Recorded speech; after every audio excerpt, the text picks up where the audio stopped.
সারথি ঢাকে না যেন জীবনের উর্মিল আকাশ, জীবনে জীবন এনো, দ্বন্দ্বে এনো সত্তার আভাস। নমস্কার, সৃজন অনুষ্ঠানে আপনাদের সবাইকে স্বাগত জানাচ্ছি। আজকের অনুষ্ঠান কবিতার ভুবনে। এই অনুষ্ঠানে আজ আমরা দুই কবিকে সঙ্গে নিয়ে এসেছি। একজন সর্বাণী বিশ্বাস, শিলচর মহিলা মহাবিদ্যালয়ের অধ্যাপিকা, বাংলা সাহিত্যের অধ্যাপিকা। তার একটা কবিতার বই নৈশব্দের কথকতা। এছাড়াও সঙ্গে আছেন শিলচরের মেয়ে, যদিও বর্তমানে তিনি বহু বছর থেকেই কলকাতা নিবাসী, কবি ও সম্পাদক সুজাতা চৌধুরী। তার দুখানি কবিতার বই। প্রথম কবিতার বই তিনি বের করেছেন এক পৃথিবীর ছবি, এবং দ্বিতীয় কবিতার বই তাঁর বৃষ্টি নামুক ম্যাডক স্কোয়ারে। আজ তাদের কাছ থেকে আমরা তাদের নিজেদের কবিতার ভুবন এবং কবিতা সংক্রান্ত কিছু কথা আমরা শুনব। আমরা প্রথমেই দুজনের কাছে একটি প্রশ্নই রাখব। আসলে কবি মাত্রই বা সৃষ্টিশীল মানুষ মাত্রই আমাদের মনের ভিতরে প্রতিনিয়ত একটা দহন চলে, বোধ আর বোধির দহন না বলে একে আলোড়ন বলা যায়। এই যে আলোড়ন, তার প্রকাশ হয় সাহিত্যে। তো সাহিত্যের তো প্রকাশ মাধ্যম অনেক আছে, আছে নাটক, গল্প, উপন্যাস। আমি প্রথম সর্বাণীদির কাছে জানতে চাইব, কবিতাই কেন, মানে লেখালেখির শুরুর দিনগুলো সম্পর্কে আমরা তোমার কাছে জানতে চাইব। হ্যাঁ রূপরাজ, খুব ভালো প্রশ্ন করেছো। কবিতাই কেন? সত্যি কবিতা প্রথম কিন্তু শুরু করিনি, এমনিতে টুকটাক লেখালেখি করতাম, প্রবন্ধ বা কোনো বিষয়বস্তু নিয়ে লেখা, সেটা ছিল। কিন্তু কবিতা কোনো দিন লিখবো ভাবিনি। কবিতা হঠাৎ করেই লেখা শুরু হলো, ছোটোখাটো, যেমন ছেঁড়া কাগজে লেখাই বলতে পারো, এরকম ছিল। বা কোনো একটা খাতায় লিখলাম, সেটা হারিয়েও গেছে, কোনো দিন এটা ছাপার অক্ষরে বেরোবে সেটাও না। কবিতা হঠাৎ একটা ভীষণ তাগিদ যে লিখতে হবে, প্রকাশ করতে হবে। সেটা কোনো প্রবন্ধে হয় না, সেটা কোনো গল্পে হয় না, সেটা আমাকে যে কোনোভাবে, না হলে শান্তি নেই। যারা কবিতা লিখেন তারা কিন্তু সেটা জানেন যে সেই বোধটাকে না বের করা পর্যন্ত যিনি লিখছেন তার কোনো শান্তি নেই। তো সেই বোধ থেকেই লেখা। তখনও ভাবিনি যে এটা পাঠকের কাছে যাবে বা কোনো দিন সেটা মানে বই হিসেবে আসবে, সেটাও আমার মানে কোনো কল্পনায় ছিল না, বা কাউকে শোনাবো সেটাও ছিল না। লিখতে হবে, হ্যাঁ, সেই তাগিদ থেকেই লেখা শুরু। আচ্ছা সুজাতা দি, একই প্রশ্ন, কি করে কবিতা লেখা শুরু হলো? এর পেছনে কোনো কারণ আছে নাকি, বিশেষ কোনো কারণ? আসলে আমার বাবা ছড়া লিখতেন, তো বাবার ছড়ার বইও আছে। বাবা যদিও খুবই নিঃশব্দে ছিলেন সাহিত্য জগতে, খুব একটা প্রচারের আলোয় নিজেকে আনতে চাননি। তো বাবা ছড়া লিখতেন, সেই প্রভাবটা বোধহয় আমার ওপরে পড়েছিল। আমিও ছোটবেলা থেকে ছড়া লিখতাম। তো মনে আছে বঙ্গ সাহিত্য সংস্কৃতি সম্মেলনে আগে যে ডিস্ট্রিক্ট লাইব্রেরিতে হতো, সেখানে আমাদের আবার স্বরচিত কবিতা ছড়া পাঠেরও আসর হতো। সেখানেও আমি আমার নিজের লেখা ছড়া পড়েছি। তো কবিতা লেখা যেটা, সেটা আমাদের না, ওই আমি থাকতাম একদম বরাক নদীর পাড়ে, জয়কুমার পাঠশালার উল্টো দিকে। তো উল্টো দিকে একটা সমিল ছিল, যেখানে একটা হাতি নদী থেকে বড় বড় কাঠের লগ তুলতো। সেই হাতিটাকে দেখতাম ছোটবেলায়, রোজ লগ তুলতো আর খুব চিৎকার করতো। ওই হাতিটার প্রতি আমার একটা কেমন যেন একটা ভীষণ একটা ওর সঙ্গে সহমর্মিতা ফিল করতাম। সেই তখন আমি একটা কবিতা লিখেছিলাম, নামটাও ভুলে গেছি কবিতাটা মনে আছে? এখন মনে নেই। ওটা কাছাড় কলেজে আমাদের যেটা ম্যাগাজিন বেরোতো সেটাতে বেরিয়েছিল। ওটাই আমার প্রথম কবিতা। আচ্ছা আচ্ছা আচ্ছা, তো আমরা এখন একটা কবিতা শুনি তোমাদের কাছ থেকে। তো তারপরে দীর্ঘদিন পরে ওর মতোই, সর্বাণীর মতোই, যে আমি কবিতার বই বেরোবে ইত্যাদি কোনোদিনও ভাবিনি, চর্চার মধ্যে ছিলাম। তো তারপরে আর কি, যাই হোক, অবশেষে বইও বেরোলো, মলাটবন্দি হলো আমার লেখাগুলো। আর এই বরাক উপত্যকার প্রতি তো আমার একটা আজন্ম টান, বড়াইল পাহাড়ের প্রতি। আর যেহেতু আমি এই জায়গাটা এখন থাকি না, প্রবাসে থাকি, তো একটা কবিতা বলছি যেটা আমার বরাককে নিয়ে লেখা। অন্য যুগের সখাকে। আমার একটা নীল পাহাড় আছে, আর আছে আজন্মের এক নদী। সেই কবে থেকে তার চলার শুরু, বয়ে যায় আমার শৈশবের উঠোন দিয়ে, বয়ে যায় আমার বুকের ভেতর দিয়ে এখনো। একদিন সেই নদীতে নৌকোয় বসে নীল আকাশের দিকে তাকিয়ে কেউ বলেছিল, বলো তো শরতের আকাশ আর বসন্তের আকাশের মধ্যে কি তফাৎ? আহা, আমি যেন জানি না। আমার একটা সেতু আছে, রামধনুর মতো বাঁকা, 2 জন্মকে সে বেঁধে রেখেছে। একটা বাগান আছে, সূর্যমুখীর আলো মাখানো। একটা পুকুর আছে, পুকুরের জলে পা ডোবানো বিকেল। এ সবই আমি দিতে চাই তোকে, নিবি? ভোরের আধো আলো ছায়ার প্রেম নিবি? আমার স্বদেশকে তুই ভালোবাসবি? তোকে দিলাম এক পৃথিবীর ছবি, এক জীবনের গান। বাহ, দারুণ লাগলো। ম্যাডক স্কয়ার থেকে আরেকটা যদি শুনি। ম্যাডক স্কোয়ার থেকে বরাকের ওপরেই লেখা আছে, শোনাবো কি সেটা? হ্যাঁ হ্যাঁ হ্যাঁ, এপিটাফ। এপিটাফটা ঠিক আছে। একটা জারুল গাছ লাগিও বরাক নদীর পাড়ে। স্টিমার ঘাটের বুড়ো বট গাছটা থেকে একটু এগিয়ে নদীর একেবারে কোল ঘেঁষে ছোট্ট শিব মন্দিরের পেছনে একটা জারুল গাছ লাগিও আমি মরে গেলে। আর যদি ইচ্ছে করো তার থেকে হাত 2 দূরে একটি দেবদারু গাছ লাগিও। নদী থেকে উঠে আসা জলজ বাতাসে জারুলের বেগুনি আঁচল ছুঁয়ে থাকবে দেবদারুকে। রোদে ঝলমল করবে দেবদারু। অল্প দূরেই আদ্যিকালের বুড়ো বট মুচকি হাসবে, কেননা তার এক একটা ঝুড়িতে লেখা আছে কৈশোরের যত প্রেমের উপাখ্যান। খুব সুন্দর, ভীষণ ভালো। আসলে তোমাদের দুজনের কবিতাই আমি অনেক আগের থেকে পড়ি, আমার একটা অভ্যাস হয়ে গেছে কবিতা পড়া, তোমাদের ভীষণ ভালো লাগে। আমি এবার সর্বাণীদির কাছে তেমনি 2টো কবিতা শুনতে চাই। আজকে তো তোমাদেরই কবিতা শুনবো। ঠিক আছে, আমি একটা কবিতা পড়ব, স্বদেশ।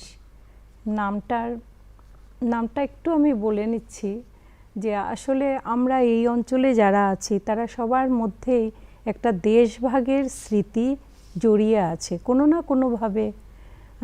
আমাদের পরিবারেরও যারা অনেকেই আত্মীয় স্বজনের মধ্যে দেশভাগ একটা নানাভাবে এসছে, সেটা ছোটবেলা থেকেই শুনে শুনে কিছু বোধ কাজ করেছে, হয়তো সেটা থেকেই লেখা, আমি ঠিক বলতে পারবো না। পড়ছি স্বদেশ। কথার ভেতর স্তব্ধতা বাসা বাঁধছে ধীরে ধীরে। হিম হয়ে থাকা সন্ধ্যের ছবি আনমনা দৃষ্টির ওপারে। হৃদয়ের স্পন্দনে অরণ্যের নিঃশব্দ সংলাপ। কেউ পারিনি সীমান্ত পেরিয়ে স্বদেশ খুঁজে নিতে। এক আকাশের নিচে সভ্যতার উজ্জ্বল আলোকে ছোট দেশ ছোট আমির মিছিল। তবু এখনো এক মুঠো ধুলোর জন্য জমাট শব্দ ভেঙে বৃষ্টি থেকে ঘাস হতে পারি। একটাই? আরেকটা পড়ব, শুনতে চাই। আরেকটা তাহলে একটা অন্য। নীল সমুদ্র ও ছোট্ট ঢেউয়ের গল্প। নীল সমুদ্র ডেকে বললে, আয় আমার হাত ধর, যাব ওপারে। ছোট ঢেউ হেসে কুটোপাটি, দূর বোকা, তোর বড় ঢেউ যাব হারিয়ে, তার চেয়ে চল পারে, বালুগুলো ভিজিয়ে দিই। নীল সমুদ্র বললে, তুই বড্ড ছেলে মানুষ, গভীর জলে না গেলে মুক্ত পাওয়া যায়। ছোট ঢেউ বললে, চাই নে, আমার যা আছে তাই ঢের।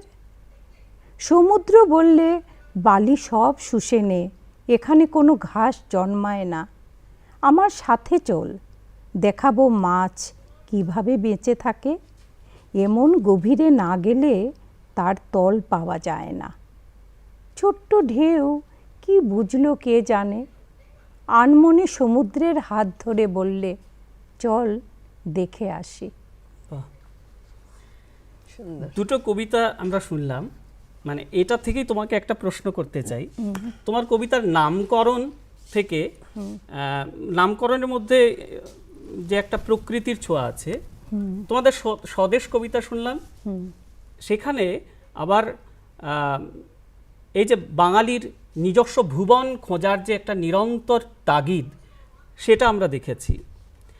এই দুই বিষয় তোমার কবিতায় একটা বিশেষ মাত্রা যোজনা করেছে। আবার তোমার উল্কা কবিতা আমি পড়েছি, সেখানে প্রতীকের মাধ্যমে বা প্রতীকের মধ্যে নিজেকে উপস্থাপন করেছো। আবার জীবনকে দেখা বা আমাদের গোটা সময়কে দেখা একটা ইচ্ছে তোমার অভিবাসী কবিতায় মুক্তি পেয়েছে। তো তোমার যে এই বহুমাত্রিক বা বহু শরিক যে একটা কাব্যবিশ্ব, সে সম্পর্কে তোমার মুখে শুনতে চাই। খুব ভালো কথা বলেছ রূপরাজ। আসলে কি জানো, আমার জন্ম তো আসামে, হ্যাঁ, বরাক নদী, কুশিয়ারা ছোটোবেলা থেকেছি।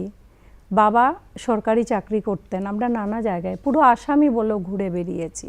বিশাল ব্রহ্মপুত্র দেখেছি, ব্রহ্মপুত্রের পাড়ে গেছি, পাহাড় দেখেছি, চা বাগান দেখেছি, সবচেয়ে বেশি দেখেছি মানুষকে।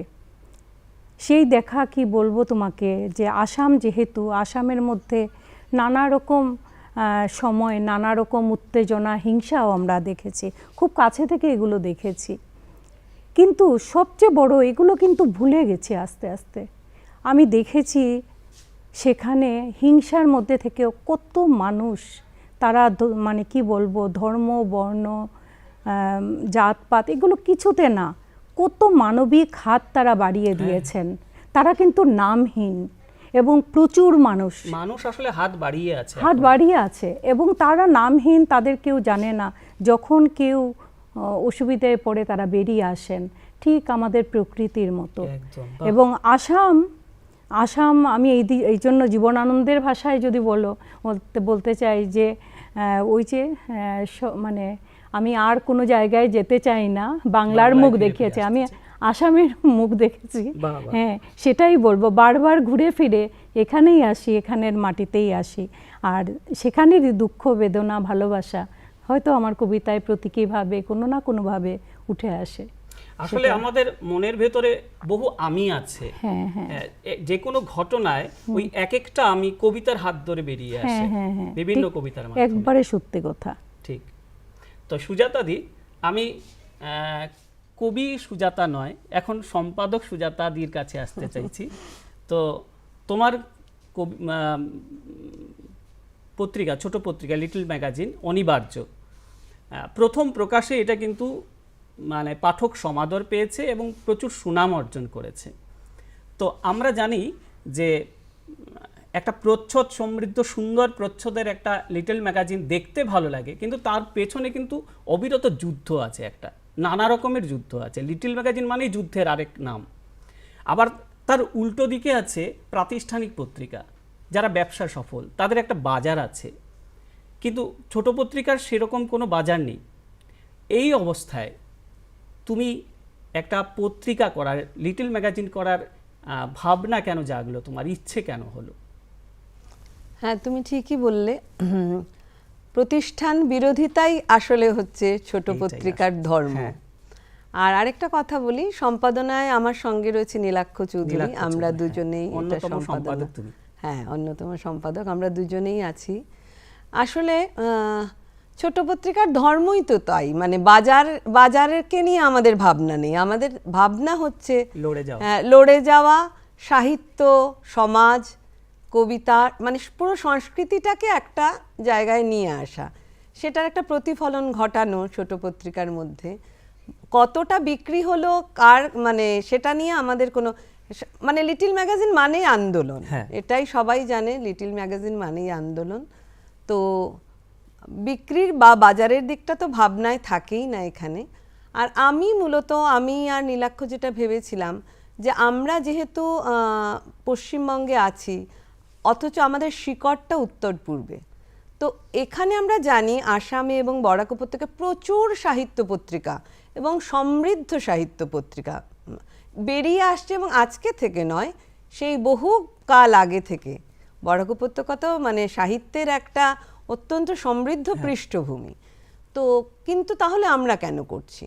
আমাদের মনে হলো আমরা ওখানে রয়েছি, তাহলে আমি এখানকার যে কথা, এখানকার দুঃখ বেদনা, বরাকের যে চিত্র, এখানকার যে কষ্ট, সেই কথাটা আমি ওখানে থেকে যদি, মানে এই ভুবনটাকে আর ওই ভুবনটাকে যদি আমরা একটা জায়গায় আনতে পারি। আসলে আমার তো, আমি যেহেতু পশ্চিমবঙ্গে থাকলেও আমার কিন্তু বরাকের প্রতি আমার একটা দায় অঙ্গীকার থেকেই যায়, শিকড়ের প্রতি তো একটা দায়বদ্ধতা আমাদের থাকে, যেটা আমরা লক্ষ্য করেছি। হ্যাঁ। তো সেই জন্যই আর কি, সেই ভাবনা থেকেই হয়তো বা যে কিছু যদি করা যায়, আমাদের বরাকের লেখক লেখিকাদের লেখা, আবার পশ্চিমবঙ্গেরও লেখক লেখিকাদের লেখা এক জায়গায় যদি আমরা আনতে পারি। ওই যে একটু আগে কবিতায় বললে সেতু, হ্যাঁ, এই সেতুর রচনা, একদমই তাই, যদি সেতু রচনা করা যায়, ভালো হ্যাঁ, বৌদ্ধিক একটা সেতু যদি রচনা করা যায়, সেই উদ্দেশ্যেই অনিবার্য। খুব ভালো কথা। সর্বানিধি, এবার একটু গম্ভীর বিষয়ে চলে যাচ্ছি। গদ্য কবিতা সম্পর্কে আমাদের অনেকেরই ধারণা এতে কোনো ছন্দ নেই, মানে গদ্য কবিতা মানেই ছন্দহীন। গদ্য ছন্দ বলে যে একটা ব্যাপার আছে, এটা অনেকেই আমরা মানতে চাই না বা আমরা জানি না। এটা নিয়ে একটা মজার কথা আছে সুজাতাদি, যে একটা প্রচলিত একটা কথা, যে কে বলেছিলেন ঠিক মনে নেই, একটা পাতায় এক পাতা গদ্য লিখে যাও, তারপর একটা রাবার নিয়ে এলোমেলো এপাশ ওপাশ মুছে ফেলো, তারপর যেটা দাঁড়াবে সেটা নাকি গদ্য কবিতা। কবিতার মধ্যে এই কথার মধ্যে মজা আছে, একটা রসিকতা আছে, কিন্তু এটার মধ্যে কিন্তু তীব্র একটা শ্লেষ আছে। যিনি বলেছেন খুব রাগের চোটেই বলেছেন, যে এটা একটা গম্ভীর বিষয় এখন হয়ে দাঁড়িয়েছে। তো সর্বানিধি, তোমার কাছে জানতে চাইব, গদ্য কবিতা, গদ্য ছন্দ সম্পর্কে আমাদের যে এই অনীহা বা অনভিজ্ঞতা, সে সম্পর্কে তোমার মতামত জানতে চাই। প্রথম কথা রূপরাজ, তুমি বলছিলে যে কবিতা কখন শুরু, আমাদের বলেছিলে। আসলে কি জানো, মানে গদ্য আর কবিতাটা সম্পূর্ণই আলাদা। হ্যাঁ, গদ্য লেখা যায়, চেষ্টা করে লেখা যায়, কিন্তু কবিতা লেখা যায় না। কবিতা হঠাৎ লিখতে হয়, স্বতঃস্ফূর্ত, একবারে দৈববাণী বলা হতো না কবিতাকে, ঠিক একবারে দৈববাণী, তুমি নিজের শব্দ নিজে চিনতে পারবে না। তো সেখানে গদ্য কবিতা, গদ্য কবিতাটাকে আমি এইভাবে দেখতে পারি, দেখো, কবিতা বিনা আভরণে হয় না। আভরণ মানে অলংকার, ছন্দ, এগুলো দিয়েই তো আমরা কাব্য দেহটাকে সাজিয়ে তুলি, তো সেটা ছাড়া তো হবে না। হ্যাঁ, তো প্রথম আমরা যে নিয়ম নীতি অনুযায়ী, তুমি মানে জানা আছে যে তান প্রধান, ধ্বনি প্রধান, শাসাঘাত প্রধান, কিন্তু যত দিন যাবে সেটা তো এক জায়গায় থাকবে না, ভাষা বয়ে চলে যেভাবে, সেইভাবে ছন্দটাও, যেমন আধুনিক সময়ে এখন যারা লিখছেন বা আমরাও টুকটাক লিখছি যারা, আমাদের মধ্যে মানে সেই আগের ছন্দটা আসছে না। আমাদের জীবন পাল্টে গেছে, অনেক জটিল এখন অনেক জটিল। আমি এখানে শাসাঘাত ছন্দ চট করে আমি দিতে পারবো না, আমি এমন একটা জটিল সময়ে আছি। হ্যাঁ, সেখানে আমার কথা কর্কশ হয়ে যাচ্ছে, কথার মধ্যে আমার সেই লালিত্য নেই, মাধুর্য নেই। সেখানে কবিতা কি করে এত ছন্দে আসবে? তখন গদ্য আসবে। তবে ছন্দর কথা যেহেতু বলেছো, দেখো ছন্দটা কিভাবে হয়, যেমন ধরো তুমি এবং সুজাতা দুজনই বাচিক শিল্পী, সেটাকে আমরা এইভাবে দেখতে পারি ভাবজ্যোতি। যেমন ধরো তুমি একটা লাইন লিখেছো, তো সেটার পরের লাইন তুমি পাল্টে ফেলছো, তুমি ঠিক তান প্রধানেও গেলে না, ধ্বনি প্রধানেও গেলে না। হ্যাঁ, তুমি পাল্টে ফেলছো, কারণ তোমার প্রয়োজন, না হলে তুমি বোঝাতে পারছো না জিনিসটাকে। কিন্তু তুমি ছন্দের নিয়মে যদি সেটাকে মানে কাটাছেড়া করতে যাও, হ্যাঁ, সেখানে দেখবে 8-5, হ্যাঁ, বা 8-3 এরকম এসে যাচ্ছে, আবার পরেরটায় হয়তো 5-3-2 আসছে, আবার আসছে। এটাকে এখন আমি কি বলবো বলো, আমি তো সেই রকম না, ধরো মিশ্র ছন্দ, হ্যাঁ, কিন্তু ছন্দ থাকবে, কারণ ভাব যদি যেখানে তোমার কথা শেষ হচ্ছে সেখানে তো শ্বাসটা তুমি আবার নিচ্ছ না, স্বরের ওঠানামা চলছে, তাই ছন্দ আছে। ছন্দ ছাড়া গদ্য ছন্দ হয় না। পড়ার উপরে যিনি পড়ছেন তিনিই জানেন যে কোন জায়গায় তিনি থামছেন, কোথায় কি ছন্দ আছে। ছন্দকে আমরা বিভাজন করে নিয়েছি, কারণ এটা কোনো সময় একটা জায়গায় থেমে থাকবে না। ভাষা প্রবহমান, তো সেখানে ছন্দ এক জায়গায় থাকবে কি করে? হ্যাঁ, তখনও অমিত্রাক্ষর ছন্দ হয়েছিল, সেই ছন্দকে ভেঙে মাইকেল মধুসূদন দত্ত। আর এখন এত আধুনিক সময়ে আমরা এত আধুনিক, আমাদের ভাষা প্রতিদিন পাল্টে যাচ্ছে, সেখানে তো ছন্দটা ওইভাবেই আসবে। হ্যাঁ, আবরণটা পাল্টে যাচ্ছে, আধুনিক পোশাক, আধুনিক অলংকার নিয়ে আসছে, তাই ছন্দ আছে, কারণ না হলে কাব্য হবে না। ওইটাই আসলে আমি যেটা শুনেছি, আমার ভুলও হতে পারে, আমি শুনেছি যে হিব্রু স্কলাররা প্রথম গদ্য ছন্দে, প্রাচীন যুগেই কিন্তু গদ্য ছন্দে লেখা শুরু করেছিলেন, আর বাংলায় শুরু হয়েছে রবীন্দ্র যুগে, যতদূর মনে হয় রবীন্দ্র যুগে গদ্য শুরু। তো আমার ভুল হতে পারে, আবার বলছি যে ওই যে আমাদের অক্ষর বৃত্তের কবিতা মুক্তক ছন্দে এসে তারপরে যখন পরিবর্তিত রূপে এসেছে গদ্য ছন্দে। একটা মজার বিষয়, এটা অনেকে নাও মানতে পারেন কথাটা, আমি শুনেছি কথাটা, যে রবীন্দ্রনাথ, নজরুল এবং জীবনানন্দ তিনজনই কিন্তু প্রথম দিকে গদ্য কবিতার বিরোধী ছিলেন, এবং এমনও জানা আছে যে রবীন্দ্রনাথ তার সম্পাদিত পত্রিকায় এই গদ্য কবিতার প্রকাশেই তিনি বাধা দিয়েছিলেন। তারপর দেখো গদ্য কবিতায় তিনজনই মানে দুর্দান্ত এক একটা গদ্য কবিতা লিখেছিলেন। একদম ঠিক। এবং মনে পড়ে, তোমারও নিশ্চয় তুমি আবৃত্তি করো, হঠাৎ দেখা কবিতা, মনে পড়ে, এটা তো গদ্য কবিতা, গদ্য ছন্দের একটা মানে অত্যন্ত উৎকৃষ্ট উদাহরণ। শুনতে পারি? অল্প হলেও চলবে। মনে পড়বে কি লাইনগুলো? একটু দেখে বলবো? হ্যাঁ, দেখেই বলো। একটু বার করি তাহলে। রেলগাড়ির কামরায় হঠাৎ দেখা। এরপরে কিন্তু আমরা রূপরাজের কবিতা শুনবো, বলে রাখলাম আগে। সত্যি। রেলগাড়ির কামরায় হঠাৎ দেখা, ভাবিনি সম্ভব হবে কোনোদিন। আগে ওকে বারবার দেখেছি লাল রঙের শাড়িতে, ডালিম ফুলের মতো রাঙা।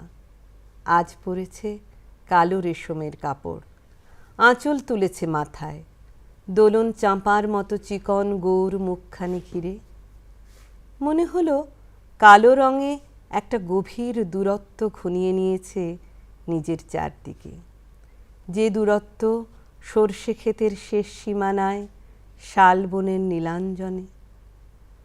থমকে গেল আমার সমস্ত মনটা, চেনা লোককে দেখলেম অচেনার গাম্ভীর্যে। তারপরে খবরের কাগজ ফেলে দেওয়া। পুরোটা বললাম না, এবারে আমরা একটু রূপরাজের কবিতা শুনি। আমার কবিতার বই একটাই, প্রস্তরলিপি, সেটার থেকে একটা কবিতা পড়ছি। তোমার তো গল্পের বই বেরোচ্ছে। হ্যাঁ, বারকোষ বেরোচ্ছে, এখনো যন্ত্রস্থ, আমরা অপেক্ষা করে আছি। ঠিক। রূপরাজের গল্প তো অসাধারণ, খুব ভালো লেখে। আচ্ছা, আমার কবিতার নাম হচ্ছে চোর ঢুকেছে মায়ের ঘরে। শূন্য ঘরে খিল দিয়েছ, চোর ঢুকেছে মায়ের ঘরে। সারা উঠোন কাদায় ভরা, মায়ের ঘরে সন্ধ্যা প্রদীপ। চোর ঢুকেছে মায়ের ঘরে, কবচখানি শূন্যে দোলে। অশ্বমেধের ঘোড়া নিয়ে 10টি চক্র খুঁজে আনো। চোর ঢুকেছে মায়ের ঘরে, গেলাস ভরা বুকের ঘামে। কাঁধে ঝোলে জোড়া ধনুক, মায়ের চোখে হলুদ আলো। দুধের শিশু মায়ের ঘরে, নাভির সুতোয় নৌকো বাঁধা। হাতের রেখায় দিনের আয়ু, বীজগুলো সব লুকিয়ে রাখো। ছোট্ট স্রোতে প্রাণের জোয়ার, 3খানি চাঁদ খাটের নিচে। সকল আলো নিভিয়ে দিয়ে চোর ঢুকেছে মায়ের ঘরে। বাহ, অসাধারণ। আচ্ছা সুজাতা দি, তোমার কাছে খুব তাড়াতাড়ি শুনতে চাইব, আমাদের সময় খুব কম। কবিতা নিয়ে একটা ধারণা সবার আছে যে চিত্রকল্প না অলংকার নাকি অতীন্দ্রিয় ভাবনা, তোমার কবিতায় কি আসে? দুটো কথাই শুনতে চাই। সর্বাণী যেটা বলল, আমার মনে হয় যে আমার কাছেও যে কবিতা লেখা যায় না, কবিতা কিন্তু স্বতঃস্ফূর্তভাবে আসে। ওই যে বলে দৈববাণী, কিন্তু তার মধ্যে তো তাকে অলংকার পড়াতেই হয়, তাকে আভরণ পড়াতেই হয়। কিন্তু কবিতা কিন্তু সত্যি আমার মনে হয় একদম অনুভূতির স্বতঃস্ফূর্ত প্রকাশ। যেভাবে আসছে সেটাই একদম। তাকে আলাদা করে কিছুতে নিয়ে যাব, হ্যাঁ, এখন যদি আমাকে বলে এই মুহূর্তে আমাকে কেউ কবিতা লিখে দাও, আমি পারবো না, তৈরি সেটা। হয়ে হয় না, যেটা হ্যাঁ, আসে সেটাই। একদমই তাই। আচ্ছা সর্বানিধি, সোশ্যাল মিডিয়ায় আমরা আছি, সামাজিক মাধ্যমে এখন যারা কবিতা লিখছেন বেশিরভাগ কবিরই ছন্দ জ্ঞান নেই। আমি মার্জনা চেয়ে বলছি, বেশিরভাগেরই নেই ছন্দ কি তারা জানেন না। এ সম্পর্কে এই অনুষ্ঠান অনেকেই দেখছেন, সেই তরুণরা দেখছে, তাদের সম্পর্কে যদি তাদের জন্যে যদি তোমার কোনো পরামর্শ থাকে একদম ছোট্ট কথায়। রূপরাজ, একটা কথা বলি, সেখানে আলাদা করে কিছু বলার নেই। সবচেয়ে বড় কথা, কবিতা লিখতে গেলে প্রচুর কবিতা পড়তে হবে। না পড়লে সেটা একটা অভ্যাসের মতো। সব কবির কবিতা, যারা প্রথিতযশা যারা আছেন, তাদের কবিতা পড়তেই হবে। না পড়লে ওই বোর্ডটা তৈরি হবে না। ছন্দ তো পরে আসবে, হ্যাঁ, কবিতা যেমন গ্রামার শিখে তো আর করা যায় না, কিন্তু বোর্ডটা তৈরি হতে হবে ওই জায়গা থেকে। পড়তে পড়তে তারপর ছন্দটাও এসে যাবে। কবিতার কোনো কর্মশালা হয় না, কিন্তু ছন্দের বোধহয় একটা কর্মশালা দরকার আছে, আমরা যারা লিখছি তাদের জন্য। একদমই তাই, ছন্দের কর্মশালা দরকার, সেটাই দরকার। আচ্ছা সুজাতা দি, একদম শেষে তোমার কাছে জানতে চাই, তুমি শিলচরের মেয়ে, মানে রামকৃষ্ণনগর তোমার জন্মস্থান, আর শিলচর তোমার ধাত্রীভূমি, মানে বরাক উপত্যকা তোমার জায়গা, আর তোমার এখন দ্বিতীয় শহর হচ্ছে, তুমি এখন স্থায়ী ঠিকানা তোমার কলকাতা, কিন্তু আমি মনে করি কলকাতা তোমার প্রবাস জীবন, মানে জন্মসূত্রে জন্মের টান এখানে থেকেই যাবে। তোমার বিভিন্ন কবিতায় ডুয়ার্স এসছে, কলকাতা মহানগরের কথা এসছে, ভেজা বাস স্টপ এসছে, আবার এসছে তুমি যে কবিতাটা পড়েছো বরাকের কথা। তো তোমার যে এই যে টানা পড়েন, আমি বলবো যে ক্ষরণ, সে সম্পর্কে তুমি কি বলবে? একদমই তাই, তুমি একদম ঠিক বলেছো রূপরাজ, যে এই ক্ষরণটা যতদিন বেঁচে থাকবো না, সেই ক্ষরণটা থাকবেই অন্তরের ভেতরে। এই যে আমাদের সবুজ উপত্যকা, নীল বড়াইল পাহাড়, তার যে নিচে এত সুন্দর বরাক নদী, আমাদের এই এত সুন্দর উপত্যকা, নর্থ ইস্ট মানে উত্তর পূর্ব পুরোটাই এত সুন্দর, তাকে ছেড়ে মানুষকে তো যেতে হয় কর্মজীবনে, বা ধরো ব্যবহারিক জীবনে অনেককেই দেশের বাইরেও গিয়ে থাকতে হয়। কিন্তু আমাদের যে নারীর টান, যেখানে আমাদের যে মনোজগৎ, যে ছোটবেলা থেকে এই বরাক উপত্যকায় আমরা বিকশিত হয়েছে যে মনোজগৎ, সেই বরাক উপত্যকায় বুকে করে নিয়েই কিন্তু আমি গেছি ওখানে, এবং মনে মনে আমি কিন্তু বরাক উপত্যকাতেই থাকি। এবং সেজন্যই সেই ক্ষরণটাই, উপত্যকার জন্য টান, ফিরে আসার আকুতি, বারবার যে ফিরে আসি, এটা থাকবেই এবং থাকুক, এটাও আমি চাই। নমস্কার তোমাদের দুজনকে, দর্শকদেরকে আমাদের নমস্কার। আপনারা এতক্ষণ ছিলেন, তোমাদের আবার পাবো আশা করি। একদম, তোমাকে অনেক ধন্যবাদ।